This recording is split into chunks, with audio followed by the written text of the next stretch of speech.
this world of mortality is but a shadow. Nothing appears or continues in being by a power of its own. Events happen because comparatively stable imaginal activities created them, and they continue in being only as long as they receive such support. Therefore, the secret of imagining is the greatest of all problems, to the solution of which everyone should aspire. For supreme power, supreme wisdom, and supreme joy lie in the solution of this great mystery. When man solves the mystery of imagining, he will have discovered the secret of causation, and that is, imagining creates reality. Divine imagining and human imagining are not two powers at all, but one. The valid distinction which exists between them lies not in the substance with which they operate, but in the degree of intensity of the operant power itself. Acting at high tension, an imaginal act is an immediate objective fact. Keyed low, an imaginal act is realized in a time process. Human history, with its forms of governments, its revolutions, its wars, and in fact the rise and fall of nations, could be written in terms of the imaginal activities of men and women. All imaginative men and women are forever casting forth enchantments, and all passive men and women who have no powerful imaginative lives are continually passing under the spell of their power. If imagination is the only thing that acts or is in existing beings or men, as Blake believed, then we should never be certain that it was not some woman treading in the winepress who began that subtle change in men's minds, or that the passion because of which the earth has been drenched in blood did not begin in the imagination of some shepherd boy lighting up his eye for a moment before it ran upon its way. The future is the imaginal activity of man in its creative march. Imagining is the creative power, not only of the poet, the artist, the actor, and orator, but of the scientist, the inventor, the merchant, and the artisan. Its abuse in unrestrained, unlovely image-making is obvious, but its abuse in undue repression breeds a sterility which robs a man of actual wealth of experience. Imagining novel solutions to ever more complex problems is far more noble than to restrain or kill out desire. Life is the continuing solution of a continuously synthetic problem. Imagining creates events. Our world, created out of men's imagining, comprise unnumbered warring beliefs. Therefore, there can never be a perfectly stable or static state. Today's events are bound to disturb our yesterday's established order. Imaginative men and women invariably unsettle a pre-existing peace of mind. Hold fast to your ideal in your imagination. Nothing can take it from you but your failure to persist in imagining the ideal realized. Imagine only such states that are of value or promise well. To attempt to change circumstances before we change our imaginal activity is to struggle against the very nature of things. There can be no outer change until there is first an imaginal change. Everything we do, unaccompanied by an imaginal change, is but futile readjustment of surfaces. Imagining the wish fulfilled brings about a union with that state, and during that union we behave in keeping with our imaginal change. This shows us that an imaginal change will result in a change of behavior. However, our ordinary imaginal alterations, as we pass from one state to another, are not transformations, because each of them is so rapidly succeeded by another in the reverse direction. But whenever one state grows so stable as to become our constant mood, our habitual attitude, then that habitual state defines our character and is a true transformation. Now let me call your attention to the design on the cover of this record. You will notice a man sitting on a park bench. imagining himself to be in a home. This is the secret of those who lie in bed awake while they dream things true. They know how to live in their own dream house until, in fact, they do. Man, through the medium of a controlled waking dream, can predetermine his future. That imaginal activity of living in the feeling of the wish fulfilled leads man across a bridge of incident to the fulfillment of the dream. If we live in the dream, thinking from it and not of it, then the creative power of imagining will answer our adventurous fancy, and the wish fulfilled will break in upon us and take us unawares. Man is all imagination. Therefore, man must be where he is in imagination, for his imagination is himself. To realize that imagination is not something tied to the senses or enclosed within the spatial boundary of the body is most important. Although man moves about in space by movement of his physical body, he need not be so restricted. He can move by a change in what he is aware of. However real the scene on which sight rests, man can gaze on one never before witnessed. He can always remove the mountain if it upsets his concept of what life ought to be. This ability to mentally move from things as they are to things as they ought to be is one of the most important discoveries that man can make. It reveals man as a center of imagining, with powers of intervention which enable him to alter the course of observed events, moving from success to success through a series of mental transformations of nature, of others, and himself. How does he do it? Self-abandonment. That is the secret. He has to abandon himself mentally to his wish fulfilled, in his love for that state, and in so doing live in the new state and no more in the old state. Now, we can't commit ourselves to what we do not love. So the secret of self-commission is faith plus love. Faith is believing what is incredible.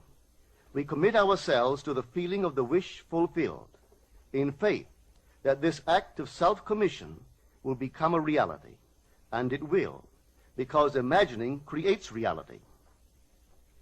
Imagination is both conservative and transformative. It is conservative when it builds its world from images supplied by memory and the evidence of the senses. It is creatively transformative when it imagines things as they ought to be, building its world out of the generous dreams of fancy. In the procession of images, the ones that take precedence naturally are those of the senses. Nevertheless, a present sense impression is only an image. It does not differ in nature from a memory image or the image of a wish. What makes a present sense impression so objectively real is the individual's imagination functioning in it and thinking from it, whereas in a memory image or a wish, the individual's imagination is not functioning in it and thinking from it, but is functioning out of it and thinking of it. If the individual would enter into the image in his imagination, as the design on the cover of this record suggests, then would he know what it is to be creatively transformative. Then would he realize his wish, and then he would be happy. Every image can be embodied, but unless man himself enters the image and thinks from it, it is incapable of birth. Therefore, it is the height of folly to expect the wish to be realized by the mere passage of time. That which requires imaginative occupancy to produce its effect obviously cannot be effected without such occupancy. We cannot be in one image and not suffer the consequences of not being in another. Imagination is spiritual sensation. Enter the image of the wish fulfilled, then give it sensory vividness and tones of reality by mentally acting as you would act were it a physical fact. Now, this is what I mean by spiritual sensation. Imagine that you are holding a rose in your hand. Smell it. Do you detect the odor of roses? Well, if the rose is not here, why is its fragrance in the air? Through spiritual sensation, that is, through imaginal sight, sound, scent, taste, and touch. Man can give to the image sensory vividness.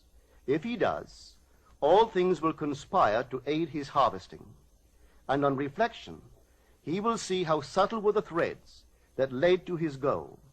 He could never have devised the means which his imaginal activity used to fulfill itself.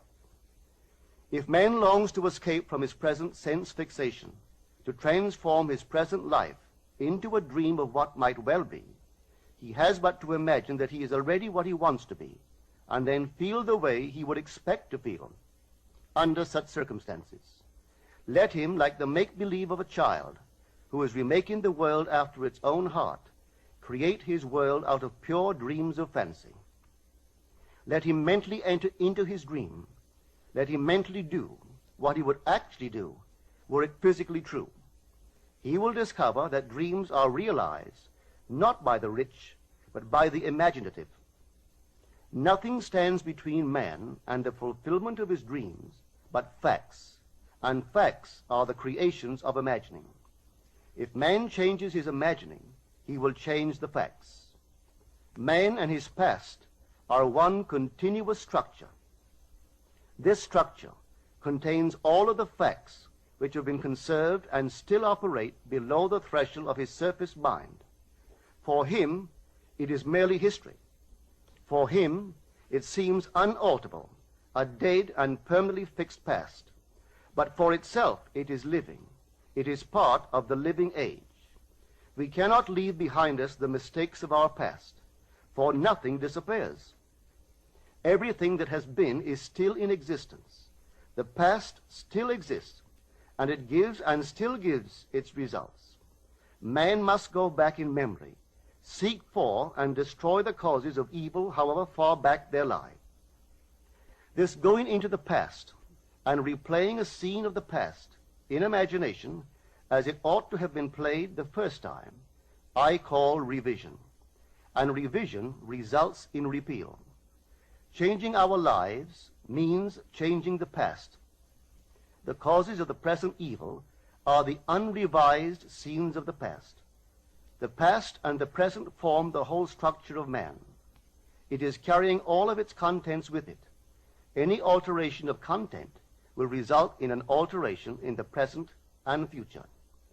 Live nobly, so that mind can store a past well worthy of recall. Should you fail to do so, remember, the first act of correction or cure is always revise. If the past is recreated into the present, so will the revised past be recreated into the present. Or else, the promise that though your sins are like scarlet, they shall be as white as snow, is a lie. The question may arise as to how, by representing others to ourselves as better than they really were, or mentally rewriting a letter to make it conform to our wish, or by revising the scene of an accident, the interview with the employer, and so on, could change what seems to be the unalterable facts of the past. But remember my claims for imagining. Imagining creates reality. What it makes, it can unmake. It is not only conservative, building a life from images supplied by memory, it is also creatively transformative, altering a theme already in being. The parable of the unjust steward gives the answer to this question. We can alter our world by means of a certain illegal practice, by means of a falsification of the facts, that is, by means of a certain intentional alteration of that which we have experienced. And all this is done in one's own imagination. This is a form of falsehood which not only is not condemned, but is actually approved in the gospel teaching. By means of such a falsehood, a man destroys the causes of evil and acquires friends, and on the strength of this revision proves, judging by the high praise the unjust steward received from his master, that he is deserving of confidence. Because imagining creates reality, we can carry revision to the extreme and revise a scene that would be otherwise unforgivable. We learn to distinguish between man, who is all imagination, from those states into which he may enter. An unjust steward, looking at another's distress, will represent the other to himself as he ought to be seen. Were he himself in need, he would, like the man on the cover of this record, enter his dream house in his imagination and imagine what he would see and how things would seem and how people would act after these things should be. Then in this state he would fall asleep, feeling the way he would expect to feel under such circumstances. Would that all the Lord's people were unjust stewards, mentally falsifying the facts of life to deliver individuals forevermore. For the imaginal change goes forward until at length the altered pattern is realized on the heights of attainment. Our future is our imaginal activity in its creative march. Imagine better than the best you know.